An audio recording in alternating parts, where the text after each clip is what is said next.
Bueno, bueno, voy a explicar, que lo expliqué la otra vez, pero la verdad que hubo errores.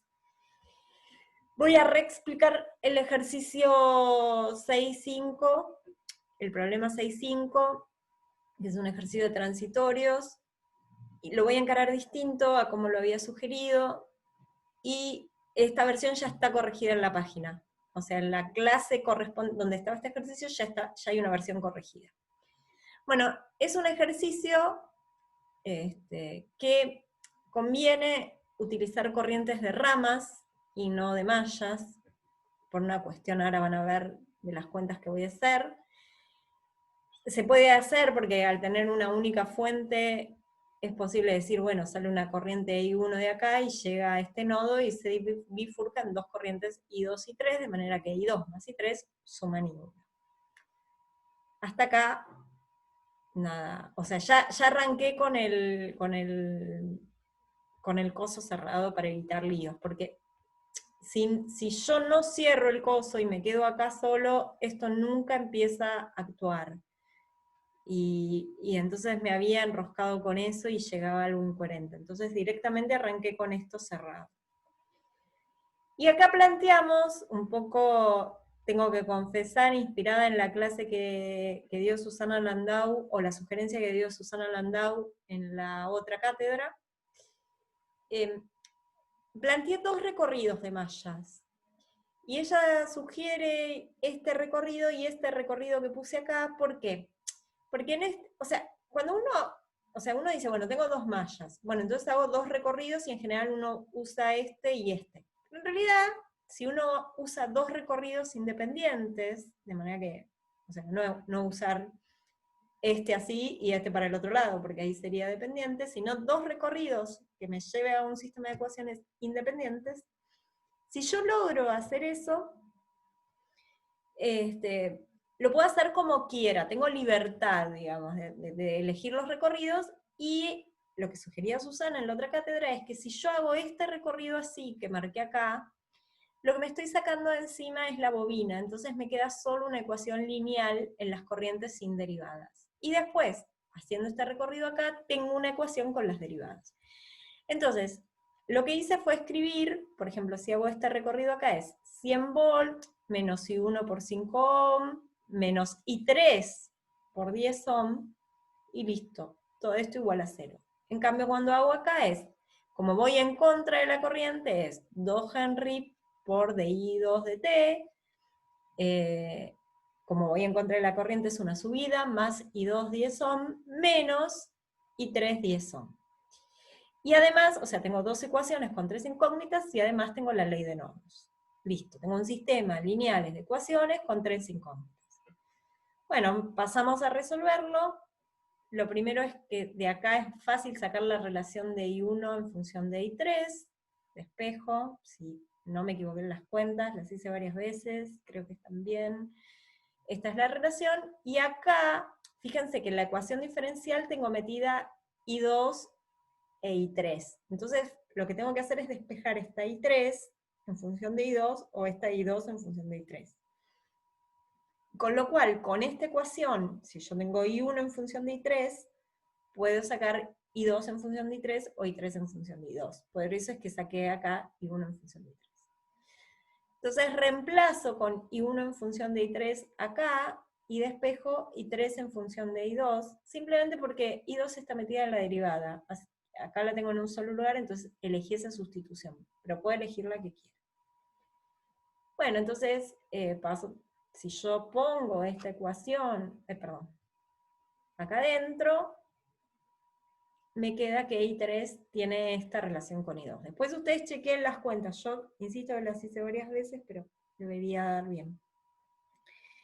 Como que tengo en algún momento, tengo 3 y 3, y entonces por eso es que me aparece este tercio por acá dando vueltas.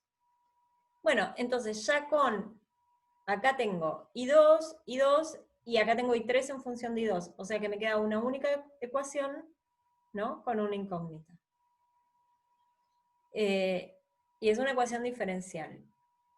Obviamente cometí un error de cuenta, por eso este 100 es distinto, había puesto un 50 ahí, Y entonces agarro y reemplazo con I3, despejo y llego a una ecuación diferencial igual a una constante. Esta A es ampere, este S es de segundos. Mantuve como las unidades todo el tiempo. O sea, usé los números. Como hay números, usé los números. Si quieren pueden usar R1, R2, pero la verdad que en general cuando hay números hay que usarlos, porque si no son choclos de cuenta.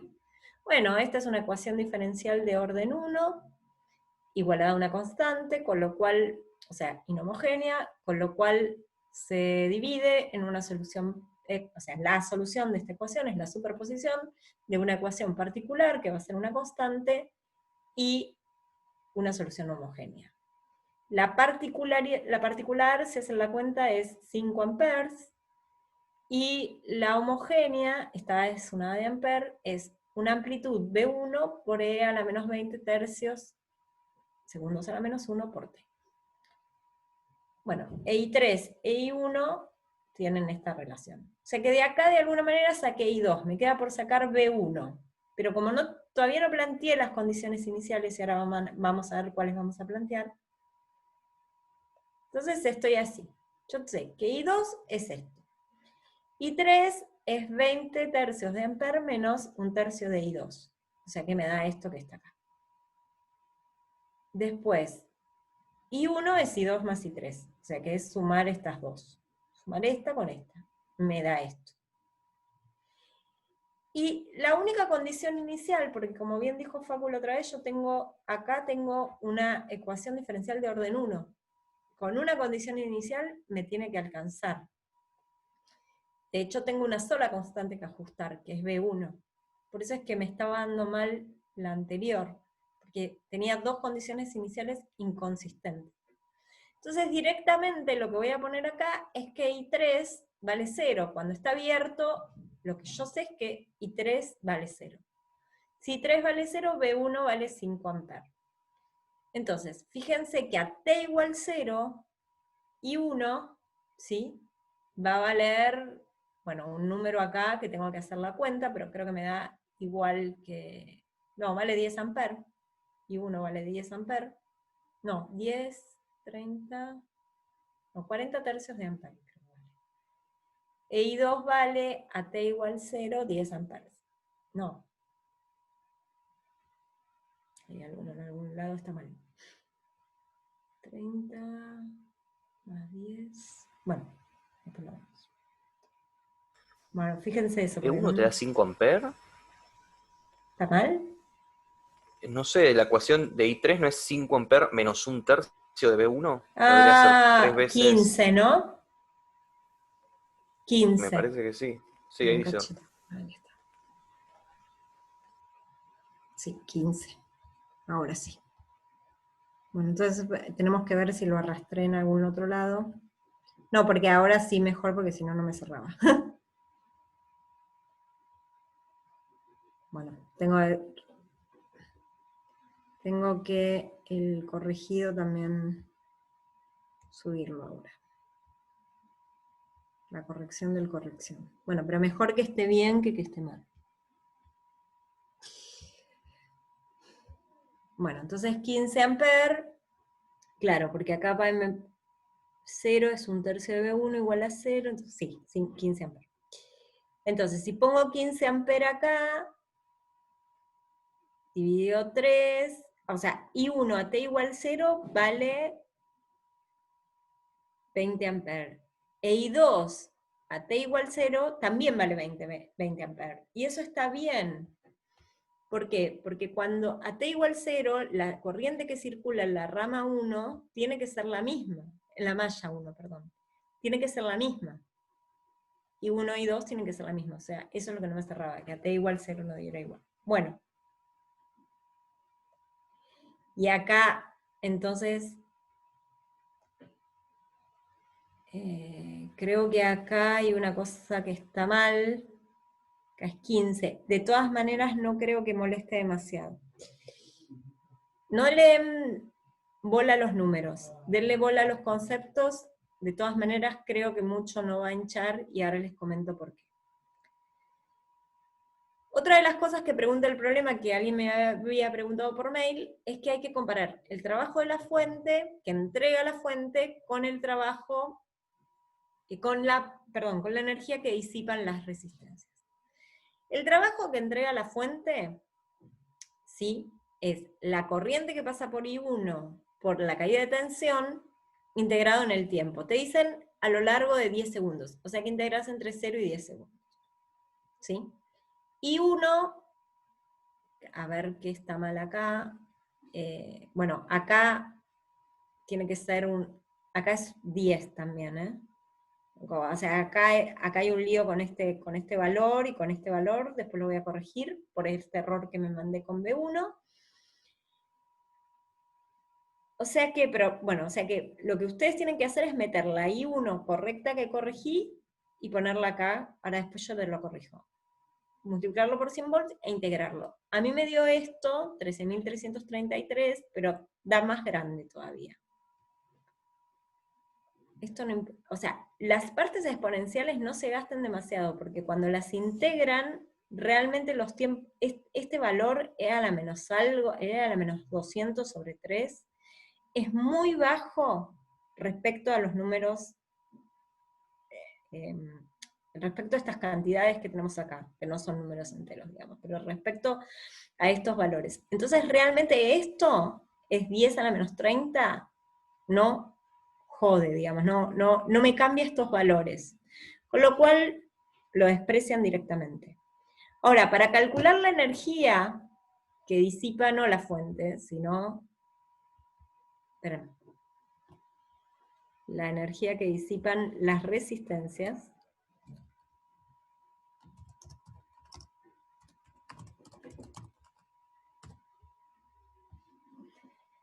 para ver las resistencias, para ver las energías que disipan las resistencias, lo que tengo que hacer es sumar la energía que disipa cada una.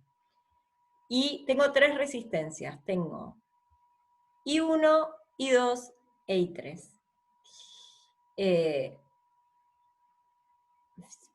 I1, I2, I3. Entonces, lo que tengo que integrar es esto que está acá, que escribí acá. Después tengo que reemplazar con cada una de las corrientes, bueno, teniendo en cuenta acá, este valor no es 10 tercios, sino que es 2, es 10 directamente. Lo mismo, bueno, acá también. Y igualmente, cuando yo integro, realmente el único valor que va a sobrevivir es este que está acá, o sea, es el valor entero este que está acá, porque, bueno, a t igual 0 sí me queda un valor. Claro, sí queda un valor. Bueno, hay que integrar y solo queda como la parte entera, como el número entero es el único importante, como que todo lo que está multiplicado por el exponencial realmente es muy pequeño y no me cambia, ¿sí?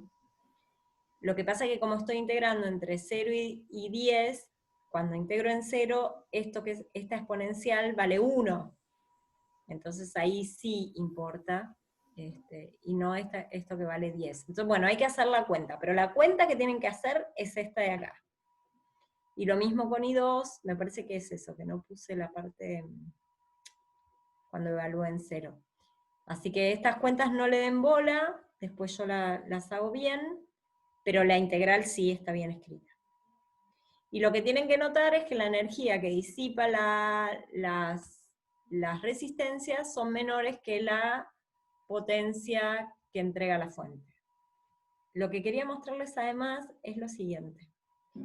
Fíjense, I2 e I3, independientemente de lo que vale B1, cuando T tiende a infinito, I2 tiende a 5 amperes, e I3 tiende a 5 amperes también.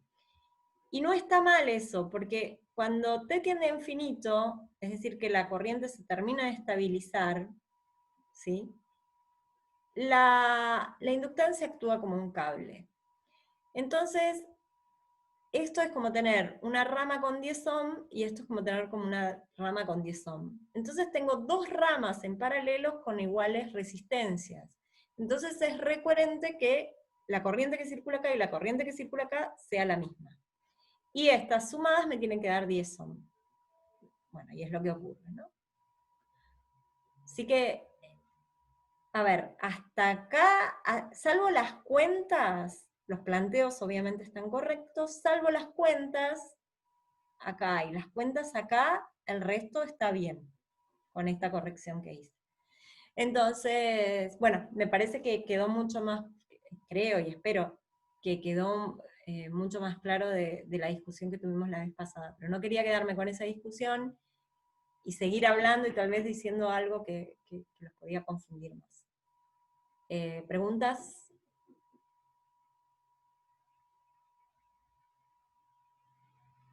Sí, yo lo Sí. resolví de otra manera y no entiendo por qué no se podría resolver de esa forma. Es más como lo habíamos planteado antes de la discusión de la última clase, que es pensar en el primer circuito como la primera malla cerrada, que llega al estacionario, después cerrarlo y tomar como condición inicial sobre la corriente en la malla 1, esa corriente que está como estabilizada.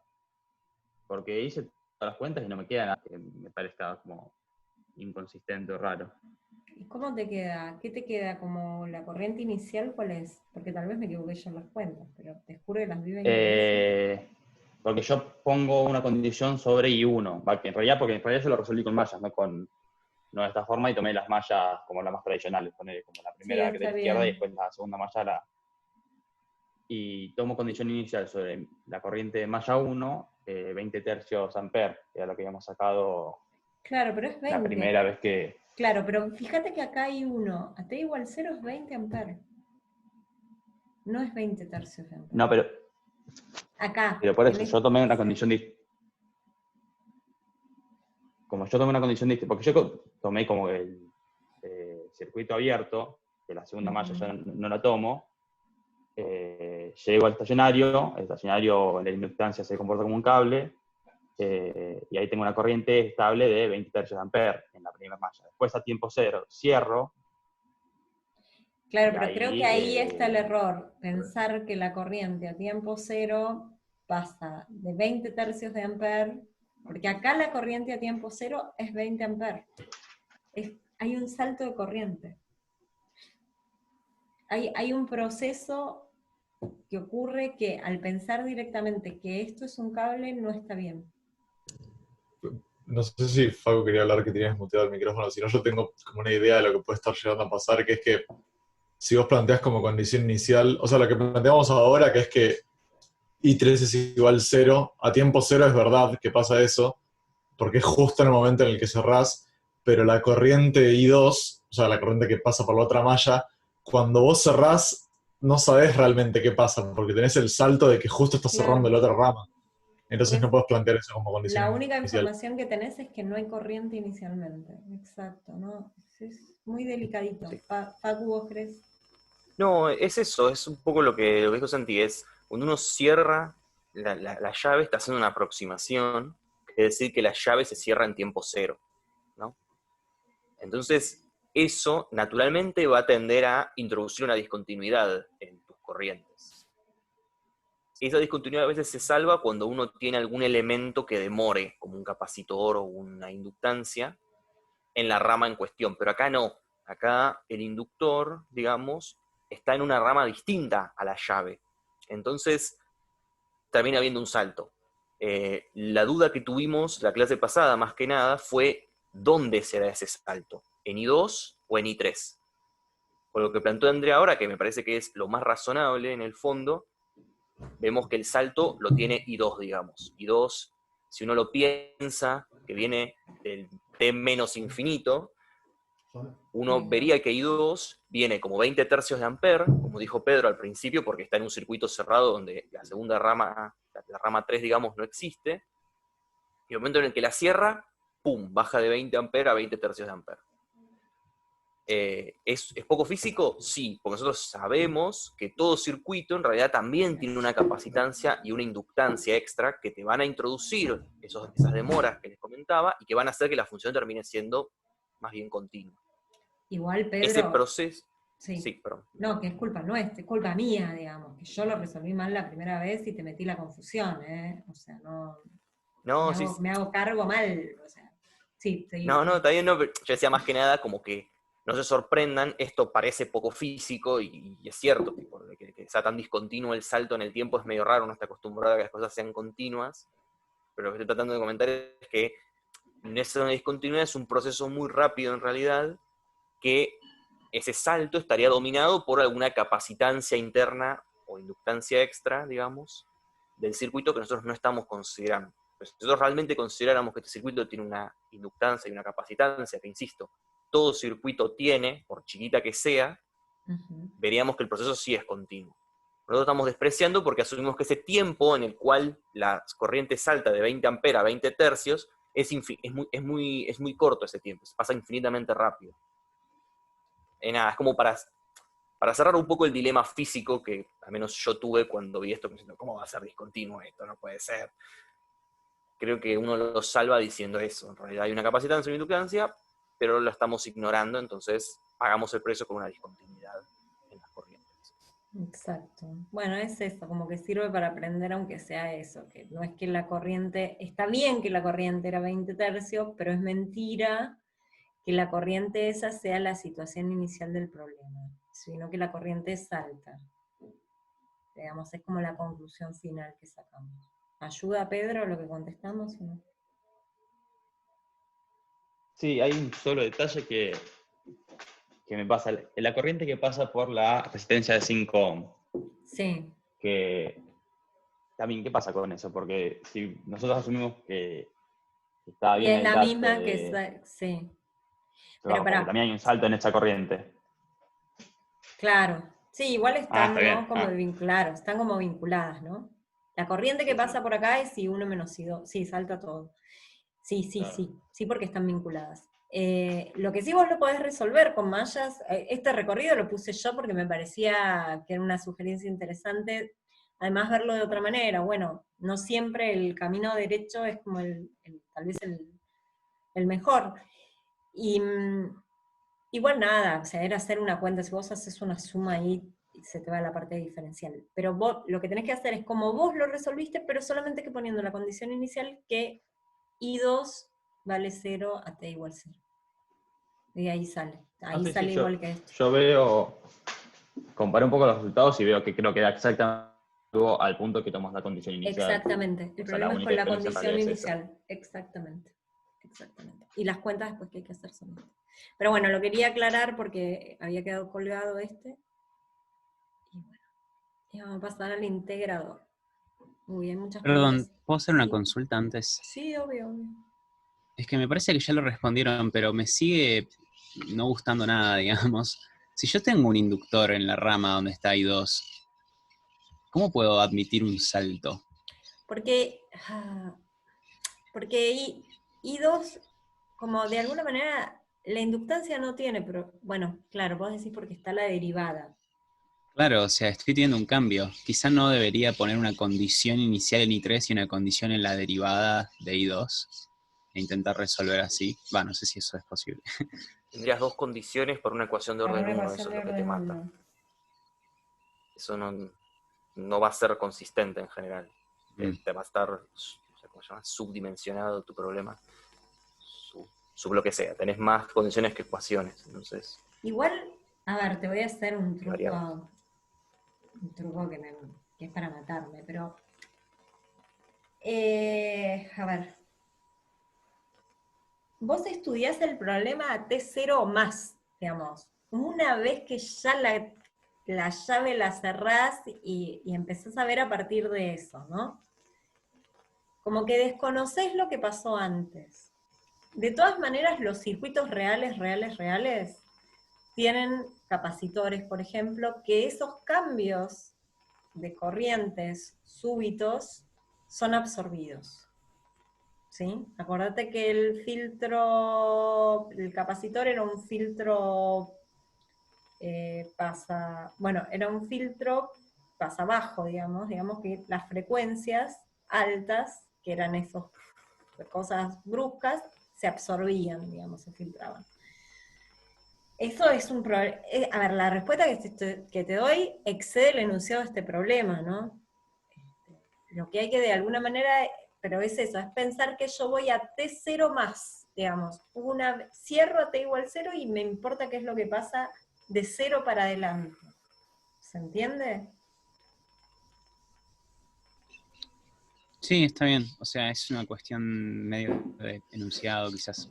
Y es una cuestión también de que los circuitos Un poco de tampoco... idealización. Exactamente, esa era la palabra. Puede Exactamente. ser que si quisieras ser muy, muy riguroso, tendrías que ver cómo hace la curva de la corriente cuando vos vas cerrando el interruptor, digamos, y no te Claro. quedaría un salto, te quedaría Igual como esas alguna escalas pendiente y ahí temporadas, tenés la derivada. pero son escalas temporales tal vez muy, muy pequeñas, ¿no? Entonces, Claro, o sea, no depende, sé si es muy alocada la idealización esta, por eso. claro, Pero no. habría que ver eso para formalizar muy a full, digamos. Claro, pero ya estás como en otra situación, en otras escalas temporales. Entonces, a veces es, no sé, como que... Ustedes imagínense que ustedes sacan fotos con una determinada frecuencia. Bueno, lo que pasa ahí no lo ven, no sacaron la foto. ¿Sí? Entonces uno empieza a sacar foto, cierro y empiezo a mirar ahí, a filmar ahí. Pero es como la palabra que dijo Gabriel está muy bien, es la idealización de un circuito. Pero bueno, tener una inductancia también permite que esto no explote, ¿no? Sí. A ver, ¿qué dice el chat? Claro, dice, claro, Pablo dice también, es una condición inicial, la condición inicial es discontinua. Bueno, sigo entonces con el otro, esperen que lo encuentre. Con el integrador.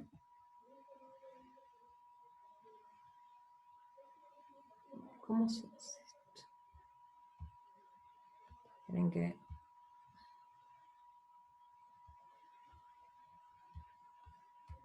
Voy a poner... Bueno, voy a plantear entonces una solución del ejercicio integrador. ¿Cómo les fue con el ejercicio integrador? Sean honestos.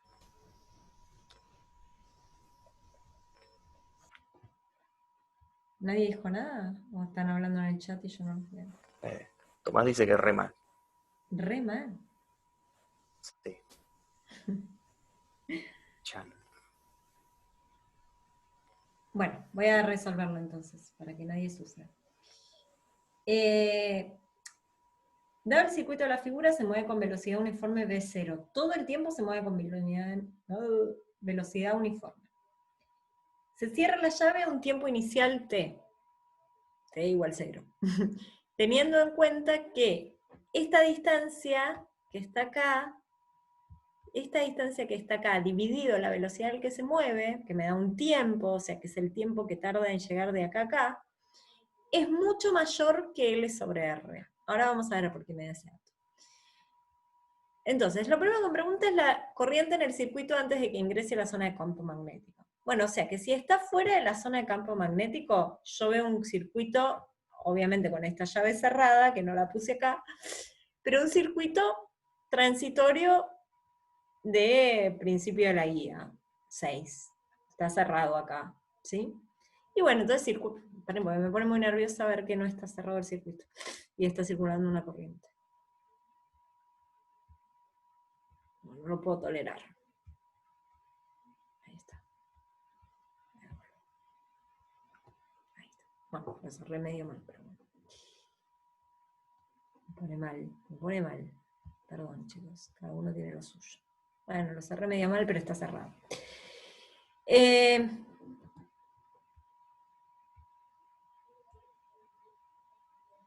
Perdón.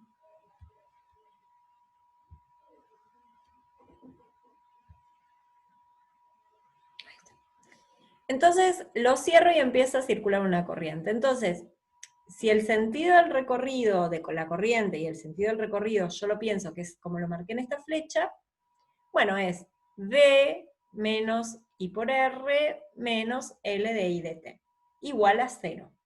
¿Sí? Me queda una ecuación lineal de primer orden, muy parecida a la que resolvimos recién en el ejercicio anterior. Una homogénea más una particular. Ay, otra vez me queda. Bueno. Nunca lo cerré, qué mal. No, lo cerré en la segunda parte. Bueno, finalmente lo que me queda es la solución que está acá abajo, ¿no? B sobre R más A por E a la menos RLT, ¿sí? Esa es la solución. Bueno, ¿cuál es la condición inicial? Es que T igual 0 valía 0 la corriente, y entonces de acá me queda que A es menos B sobre R. Esta es la corriente en un tiempo desde T igual 0, que es que cerré, ¿hasta cuándo? Esa es la pregunta. Pero en principio, fíjense que cuando t tiende a infinito, acá ya se estabiliza la corriente. ¿En qué tiempo tarda en estabilizarse la corriente? Esta es una pregunta para desactivar micrófonos, mientras yo arreglo esto. ¿Cuánto tarda en estabilizarse la corriente? Contesten. El que pueda y el que sabe. Ay. Un poco más de L sobre R, me parece que es, ¿no? Exactamente. Tiene que ver con ese valor. El valor de, perdón, de ese cociente, digamos, de este coeficiente RL, no es cualquier valor, es el tiempo de característico en que la corriente decae. Bueno, de hecho, decae, se estabiliza, perdón, eso es lo que quise decir. A veces que decae, pero en este caso es que se estabiliza. Ay, perdón. Que voy a ir cerrando el circuito. Perdón, chicos, no, me pone muy mal. No voy a circuito cerrado. Entonces, fíjense, acá es el único gráfico que hice, esta es mala mía, pero después los convoco a que lo hagan. Esta es la corriente en este tramo, ¿no? O sea, esto se mueve, o sea, mientras la corriente empieza a circular, esto se mueve. Y la corriente, desde que cierro la llave hasta un determinado valor, ¿sí? Se estabiliza.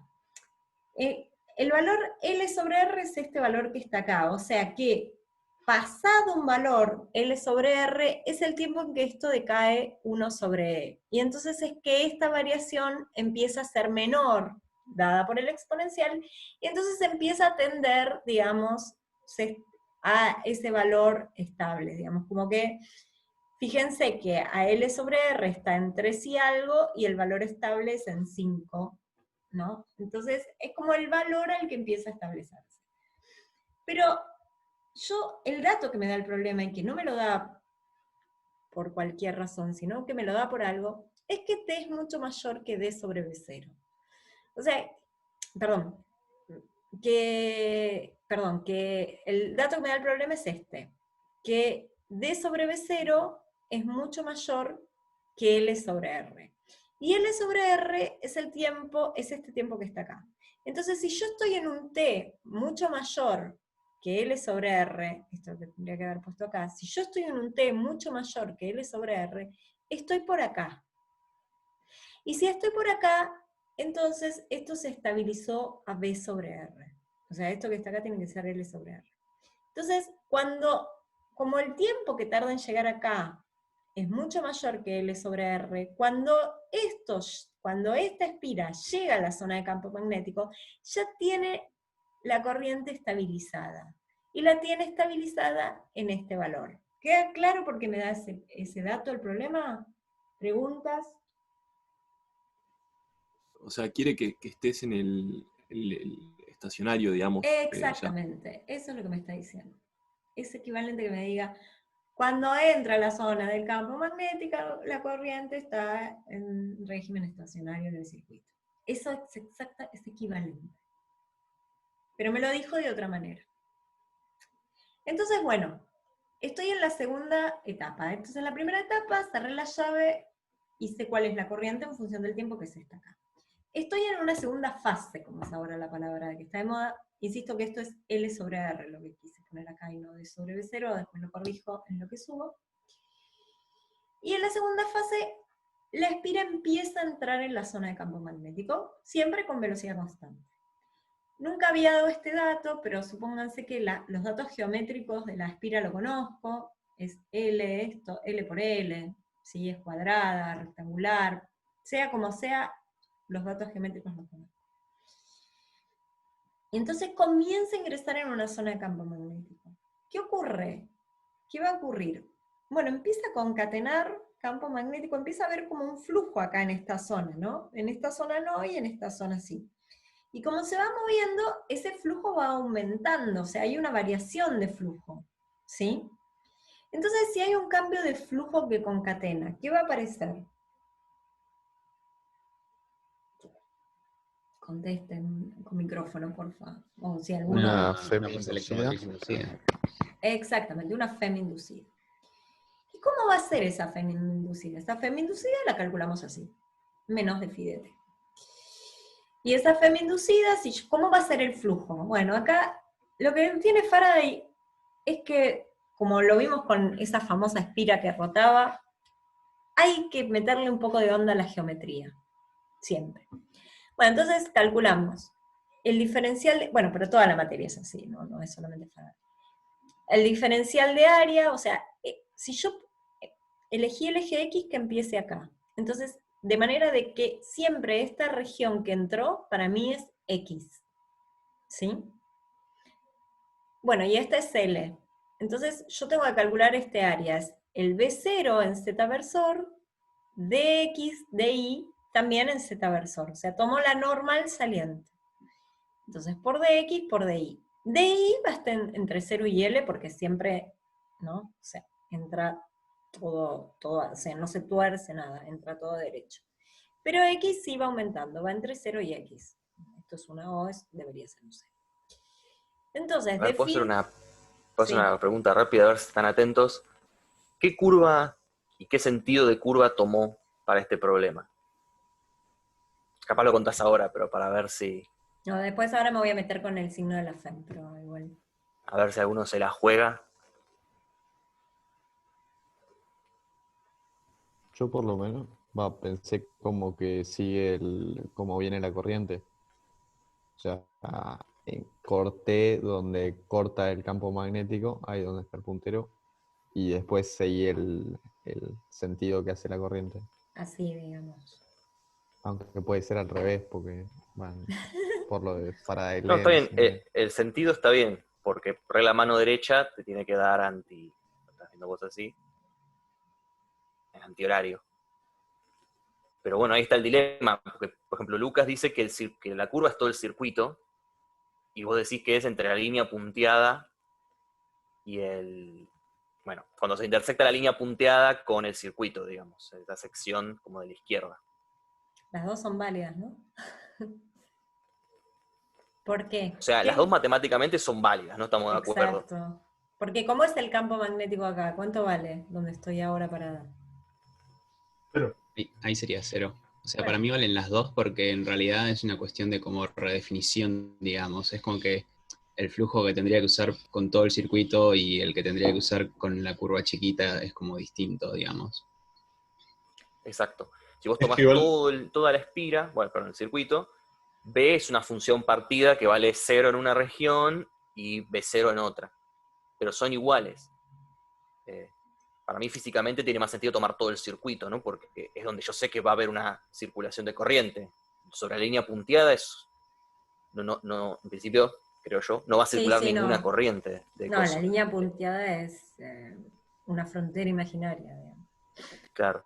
¿Puedo hacer una pregunta con eso? Porque si vos ya estás, o sea, acá estamos entrando, pero si ya estás adentro, en realidad al final vas a tener la línea punteada, ¿no? Después lo vemos cuando estás adentro. Ok. Es un cambio de fase. Hago cadena nacional para contarlo. Es la última fase. Este problema sirve analizarlo así, por etapas. Bueno, ¿sigo? Y entonces si hago de phi de t en módulo... ¿Puedo preguntar algo? Es muy tonto, pero para no perderme en esto. El eje X está ahí, pero el eje Y y el Z, ¿cómo quedan? Como para... El Y es terna derecha. El Y es paralelo a esta línea, o sea, coincide con la línea divisoria. Y el Z saliente. Terna derecha. Ah, no, pará. No, porque queda al revés ahí. Z, queda al revés. Z entrante, creo. tenés razón. Por eso lo pregunté, porque pensé que el I por ahí estaba para abajo. No, tenés razón. Y si ponemos el I para abajo, total nunca lo usé. Ok. Sí, tenés razón. Lo voy a dibujar en la próxima. Tenés razón. Sí, el Z lo tomé para abajo.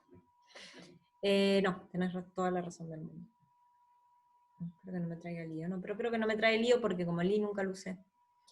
Bueno, entonces, de phi de t, perdón, sigo acá. De phi de t es derivar, ¿no?, esta expresión respecto al tiempo, y lo único que depende del tiempo es esta x, porque esto va entrando, ¿no? Es x punto, pero x punto es v0, porque siempre esto se está moviendo con la misma velocidad. Distinto sería si no se mueve con la misma velocidad, y ahí es más complejo el problema. Porque ahí este x punto podría depender de una fuerza de Lorentz que apareciera acá, que después lo vamos a ver. ¿Cuál es? Bueno, ¿cuál es el signo de la FEM? Porque de alguna manera yo sé que el módulo de la FEM es esto, yo digo que la FEM es menos esto, pero ¿cómo demonios lo ingreso en este dibujo a la FEM como si fuera una pila? Si la FEM es negativa, lo que quiere decir es que cuando la normal está saliente, entonces en el recorrido tengo que recorrer la FEM, poner la FEM así. Pero si la FEM me queda positiva, en el recorrido tengo que poner la FEM así. Es decir, que en este caso, la FEM la voy a poner así, porque como yo recorro en este sentido, y me dio negativa, el signo de la FEM es este. Ahora, el módulo de la FEM, cuando ya pongo el signo así, acá ya trabajo con el módulo de la FEM, porque el signo ya se lo puse en esta polaridad. ¿Quedó claro eso? O sea, la FEM es una pila en este circuito. Entonces, como yo en algún momento quiero ver cuál es la corriente que circula, tengo que poner una pila acá con este valor de FEM, ¿sí? Con este valor de FEM que está acá, y ponerle un signo. La FEM a mí me dio negativa. Entonces, si la FEM me dio negativa en este sentido de recorrido, es decir, con normal saliente, la tengo que poner de esta manera. Esta es una manera de interpretar. Otra manera de interpretar, y ahí miren, ¿me ven todos a mí o no? Sí, sí. Sí, sí. Otra manera de interpretar, y perdón si repito cosas que dio Facu en la clase, pero es la idea de esto, de pronto repetir conceptos. A medida que el circuito entra, va aumentando su flujo, ¿sí? Con lo cual, tiene que reaccionar, por ley de Lenz, de manera contraria a ese aumento. Entonces tiene que disminuir su flujo magnético. Entonces una interpretación posible es que se tiene que inducir una corriente en la espira que genere campo en contra al flujo que está aumentando. Es decir, que se genere campo en menos z. Y la única manera en que se genere campo en menos z es que la corriente inducida, que no es la total, inducida, circule así. Entonces se genera campo para adentro. Si yo quiero generar corriente que circule así, tengo que tener una FEM con esta polaridad inducida. Es otra interpretación. Esta es una interpretación mucho más física que esta, que es más de convención. Pero las dos me llevan a lo mismo, en que la polaridad de la FEM que yo pongo tiene que ser esta. ¿Dudas con esto? ¿Ninguna? Sigo entonces. Creo que se entendió. ¿Sí? Buenísimo. Entonces tengo este circuito ahora, con dos FEM, con la pila original más la FEM inducida, que no es variable, es una FEM fija, porque era B0, L, B0, con esta polaridad. Entonces, bueno, como Perdón, les digo, Andrea, sí. acá en el chat alguien pregunta si puedes explicar la primera forma de vuelta. No sé si. Sí, obvio. Yo tengo una convención, ¿eh? En todo esto, cuando la FEM me da menos un valor, menos 5 volts, por ejemplo, ¿qué significa ese menos? Bueno, como esto no es más que el resultado de una integral orientada, en realidad, lo que yo digo es que tengo que aprenderme de alguna manera esto.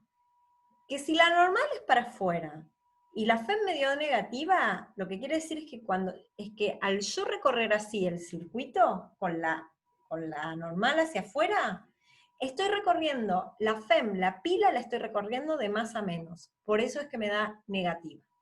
Pero si la FEM me dio positiva y yo estoy recorriendo así, porque siempre es una curva orientada, es decir, con esta normal yo la circulo así.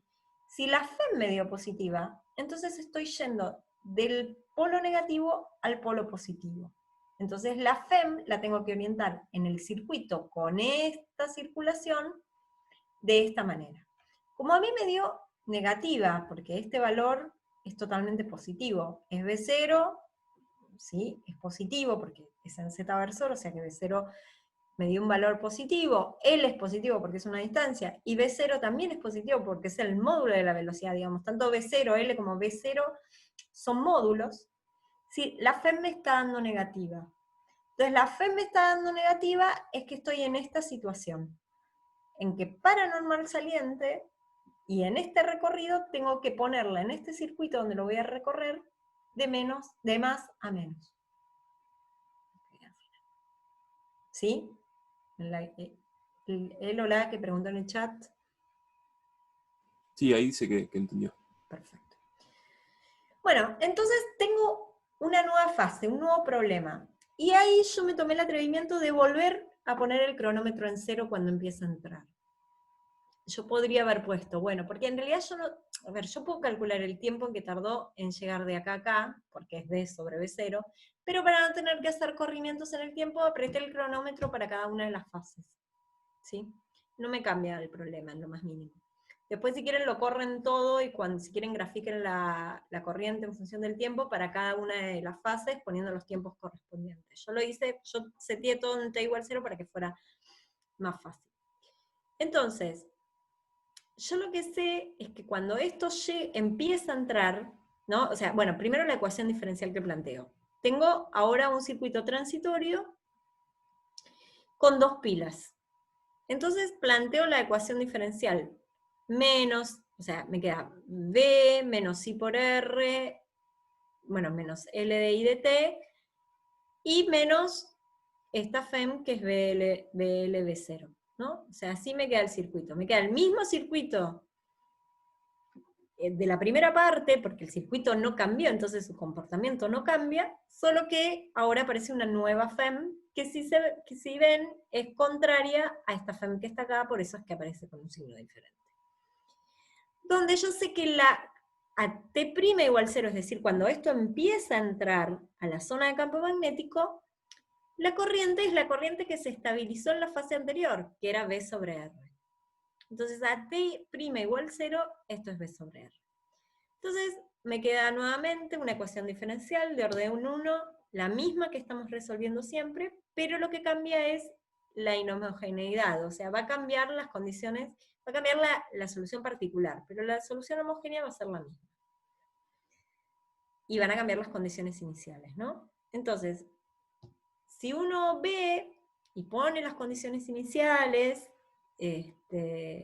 resuelve esta ecuación homogénea, pone la condición particular y pone las condiciones iniciales, esta es la solución que me queda.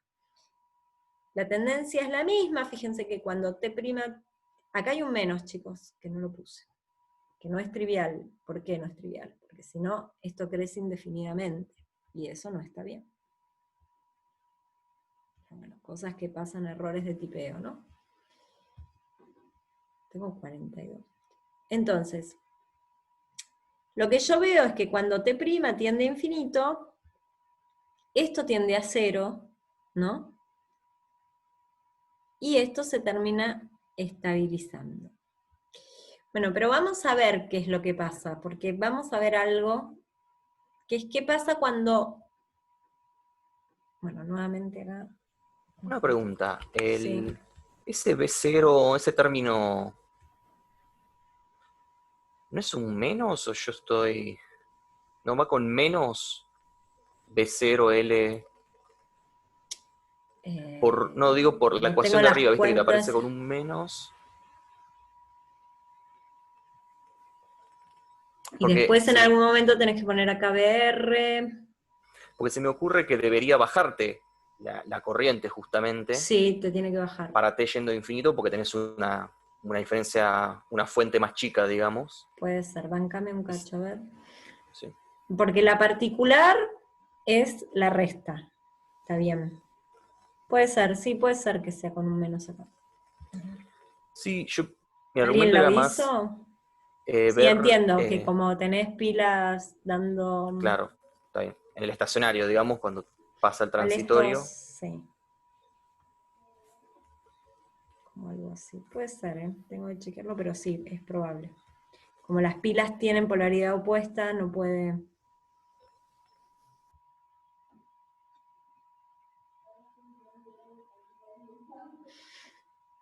Sí. Bueno. Después igual chequeo. ¿Puedo hacer una pregunta? Sí, Tomás, sí. No sé cómo despejar que creo que fue mi problema, despejar el A, porque cuando ingreso la condición, pongo la condición inicial, me queda que T' por R, por R sobre L o sobre L sobre R, digo, está E a la ESO. Entonces A se ver. me va eso a 0 y la A me desaparece por Te la queda, condición te inicial. va a quedar, a ver, te va a quedar A por E a la menos RL T' más todo esto, más esto dividido R, ¿no? Menos B0L B0 sobre R más BR. En T' igual 0, A más todo esto, pero en realidad por L sobre R, o sea, A menos B0L B0 sobre R más BR tiene que valer BR. Con lo cual te queda que A tiene que valer menos B0L B0 sobre R. Claro, claro. Yo el tema es que tomé como que ese T' era B0 sobre D o D sobre B0. Claro, no. Por eso No es que volví a yo lo empezar en el seteé sistema. todo. Sí. Claro. Te tiene que dar, en realidad, porque lo que pasa es que cuando integras acá, ahí, si vos el T' lo pones en T, o sea, cuando integrás y no integrás, acá te tiene que aparecer T' menos T0, ¿entendés? Acá, permiso, acá. T' menos T0, porque vos estás integrando desde un T0. Porque ¿qué es resolver una ecuación diferencial? Es integrar. Entonces tenés que correr acá en T0, y cuando corras en T0 ahí sí podés evaluar en T0. Por eso es que yo lo seteé todo Claro. en el mismo lugar, y además para que me queden Como siempre las para mismas que me dé ecuaciones. Claro, y para que me Genial. queden siempre las mismas ecuaciones. Bueno, pero ¿qué pasa cuando esto entró todo? ¿Qué es lo que pasa? Cuando esto entró totalmente, ¿hay variación de flujo? Porque esta es la situación que tarda en entrar, ¿no? Y bueno, hay que ver si se estabilizó la corriente cuando ya entró o no. Eso habría que verlo. En principio pensamos que sí, pero eso depende de la relación de esta longitud con esta velocidad, ¿no? Ese dato no me lo dio el problema. Pero supongamos que sí, que L sobre B0 es mucho mayor que R sobre L. Y entonces cuando ya entró, se estabilizó la corriente. Y la pregunta es ahora, ¿qué pasa cuando está dentro? ¿Qué pasa cuando está dentro? Yo asumí que sí, que entró con corriente estable. ¿Qué pasa cuando está dentro? ¿Hay variación de flujo? ¿Hay FEM inducida?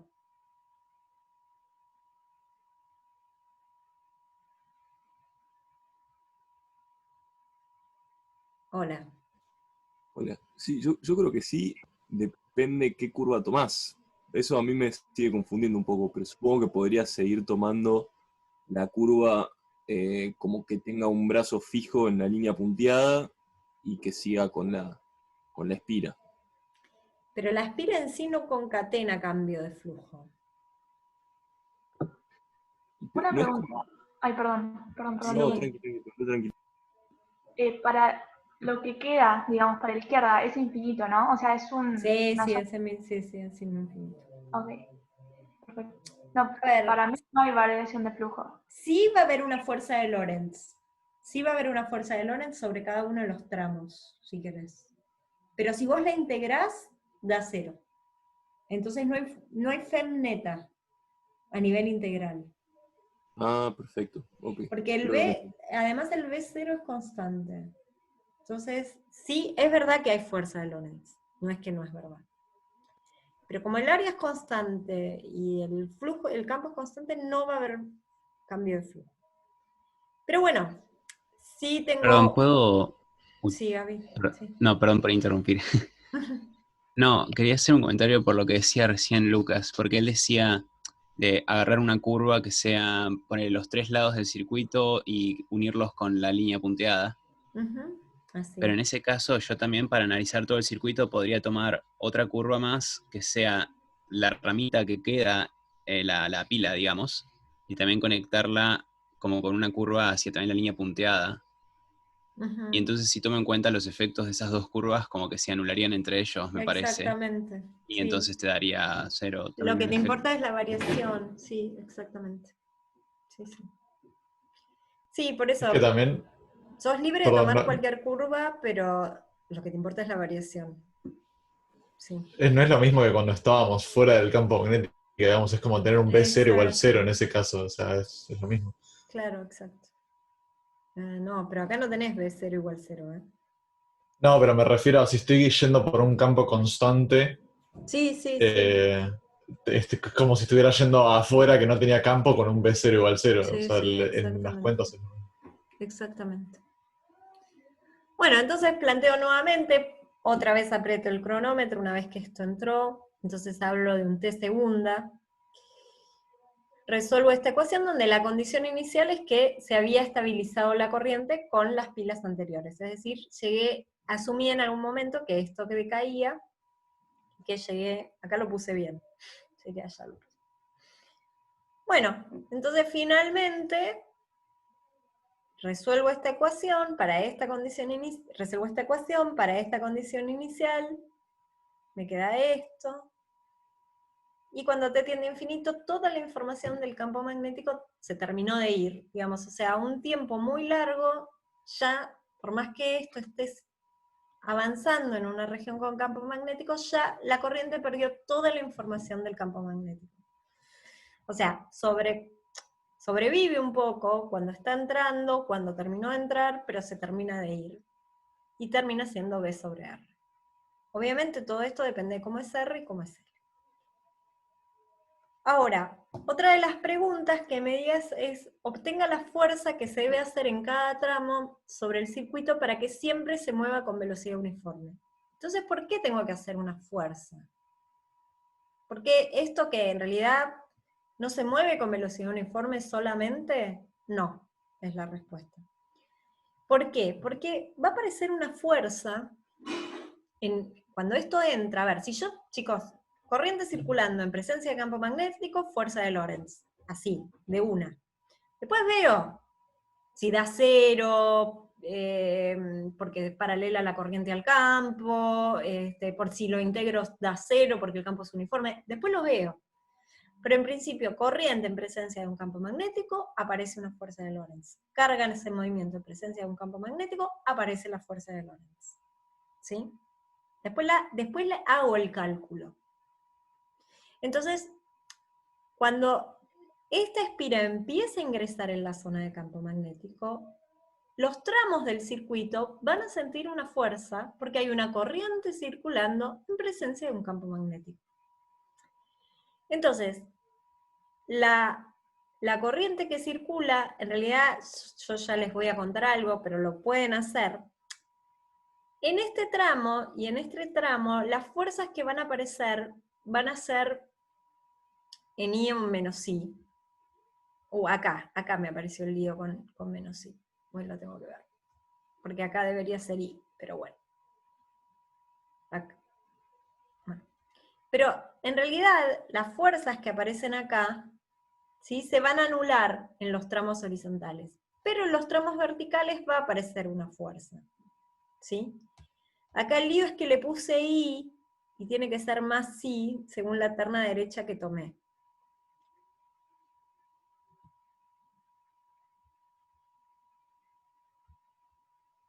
Pero I por Z vale...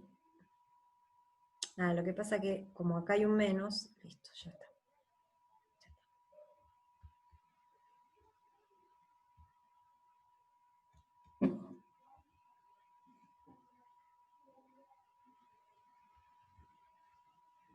Paren, arreglo algo y ya estoy con ustedes. Porque acá no está bien. Este menos lo voy a dejar. Después veo. Entonces, ¿cómo calculo esta fuerza? Yo sé que aparece una fuerza de Lorentz, ¿sí? Entonces, aparece una fuerza de Lorentz, ¿sí? Donde esta I, dijimos que la fuerza de Lorentz es I de L vectorial B, ¿sí? Entonces, I es la I de T que circula, I de T', porque es la fase donde está circulando esto. DI en inversor, porque va para abajo en esta zona. Y el B es el B0 en Z. Y por Z da X, ¿sí? Solo que acá me había olvidado de este menos. Entonces, cuando yo integro esto, ¿sí? Esta fuerza, entre 0 y L, me aparece una L acá, y acá me aparece con un menos. Es así. Perdón, chicos.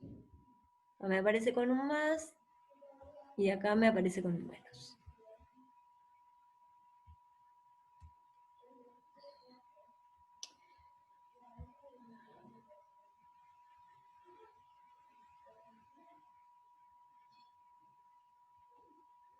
¿Está bien esto? Entonces, me aparece de alguna manera una fuerza que incluso si ven es una fuerza que depende del tiempo, ¿sí? Perdón. Es una fuerza que depende del tiempo. Entonces, si esto se está moviendo en MRU, es que yo tengo que hacer una fuerza, perdón, opuesta a la fuerza que se genera ahí, ¿sí? ¿Quedó claro con esto?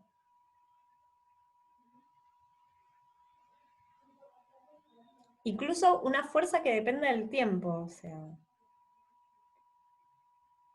Bueno, y el otro tramo es una vez que esto entró. Una vez que esto entró, y estos los desafío que lo hagan ustedes, acá sigue circulando una corriente, en presencia de un campo magnético uniforme. Pero cuando yo tengo un circuito cerrado en presencia de un campo magnético uniforme, si ustedes hacen la integral vectorial, la fuerza total que aparece acá es 0. La fuerza total acá es 0.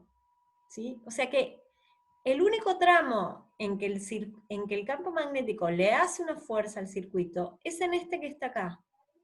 Y es una fuerza que depende del tiempo. Entonces yo tengo que hacer una fuerza en contra de esa fuerza.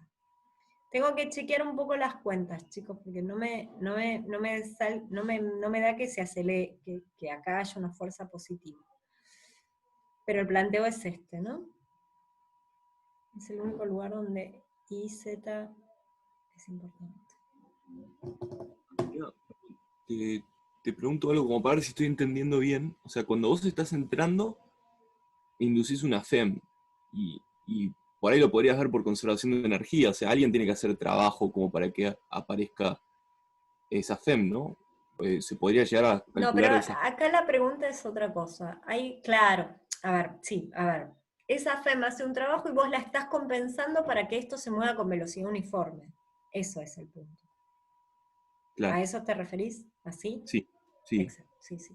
Hay una fuente de energía que está haciendo que esto si esto tuviese una masa, suponete, tenga una energía a un medio de mv0 cuadrado sobre 2.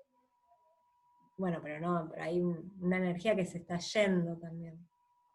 ¿Quién está haciendo ese trabajo? Bueno, un motor externo. Ok. Este es el único término que me hace un poco de ruido, pero bueno, porque como que en general las fuerzas cuando aparecen las fuerzas magnéticas en general, la fuerza de Lorentz son disipativas. Tendría que ver los signos. Yo como había puesto mal el signo acá, X y Z. Entonces me daba en menos X y estaba tranquila, pero bueno. Chequeen las cuentas, pero el planteo es este. ¿Sí? Te hago una pregunta, Sí. capaz medio boba, pero cuando pusiste que el de iba en inversor, los límites de integración no tendrían que ir al... O sea, ¿no No. vas desde L hasta 0? No. Vos decís porque estoy... Porque la iba para abajo, por eso. Y crece es en el sentido de crecimiento. Sí, sí. Pasa que en general... Claro, porque la iba para abajo... Pero en general... Para mí está bien. está Uno le yendo en el toma sentido el positivo. sentido positivo del DI y después le pones... Porque si no, duplicás ponerle 2 veces menos, ¿entendés? Como que después le estás poniendo 2 veces menos. Si vos pones el menos en el DI, que es el DI es en el sentido en que crece el DI, que va de 0 a L. Y después, el versor es donde pones el signo de la corriente. Listo. No, eso hay que tener cuidado porque si no estás poniendo como 2 veces el signo. Y entonces eso te va a llevar a 0 igual a 0, una cosa así. Digamos, se te van a anular las cosas. No en este caso, sino en general. Ay, me salté un par de menos en todos lados, chicos. Eso es lo que no me gusta del editor de ecuaciones. Que las pierdo las cosas. Me hace más rápido las cosas, pero después recupero. Sí, yo digo, el poder de improvisación que uno pierde en estas clases virtuales es increíble. Sí. Pero bueno. ¿Para qué voy a...?